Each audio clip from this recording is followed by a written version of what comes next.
From the university side, of course, besides the subject-related requirements, entrance qualification or having a bachelor's degree, there is, of course, the language requirement. This is really important.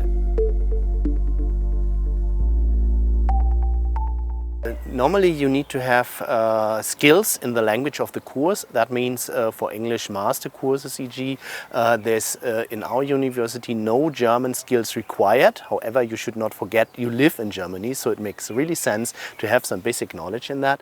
Für den englischsprachigen Master braucht es eben das hohe Englischniveau und Deutsch ist keine Voraussetzung. Also der englischsprachige Master ist ein super Einstieg, um eben auch ohne Deutschkenntnisse hier anzufangen und hier zu studieren. That really depends. We offer a lot of English-taught degree programs, and there only a minimal level of German is required.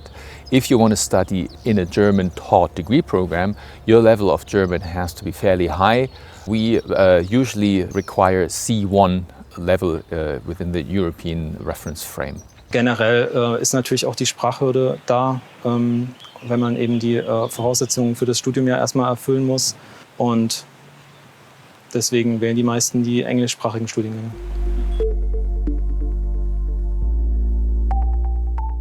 So in average, the requirements are really the same or nearby at all universities. However, universities might have their own specialities. Jede Hochschule hat ihre eigenen Regeln. Also es gibt ein paar Standardantworten, wie man muss für die deutschsprachigen Studiengänge Deutsch können. Aber wie hoch das Niveau ist in dem jeweiligen Studiengang, das entscheidet jede Hochschule selbst. Brauche ich Deutsch auf dem höchsten Niveau oder reicht eine Stufe darunter?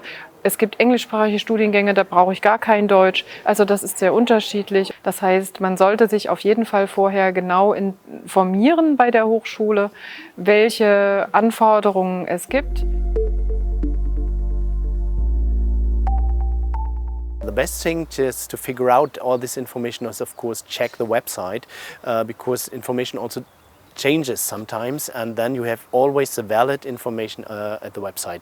So there is normally the study section where you can have the listing of the study courses, where you see the requirements, where you get information on how to apply, and don't forget the information whom to contact in case of questions. Ja, ansonsten würden wir halt empfehlen, sich wirklich über die Webseite zu informieren oder dann in der Studienberatung nachzufragen. Und da sind auch die entsprechenden Ansprechpartner, die Auskunft geben können.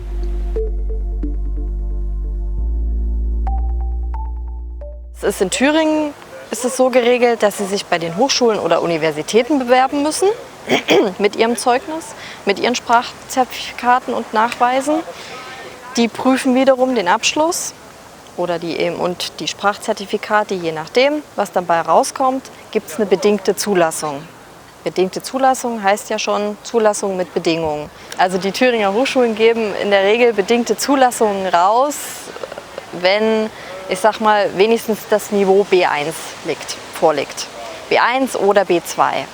And just on application, you need to prove your skills by a certificate, language certificate. And this is in our university the B1 level for all bachelor's degree, but the B1 only leads to conditional admission. That means you get the permit to study. However, before your studies, you need to fulfill the condition to prove a C1 language certificate. Das entscheiden aber die Hochschulen selbst. Also auch da muss ich mich wieder vorher informieren, welches Niveau brauche ich bei der Hochschule.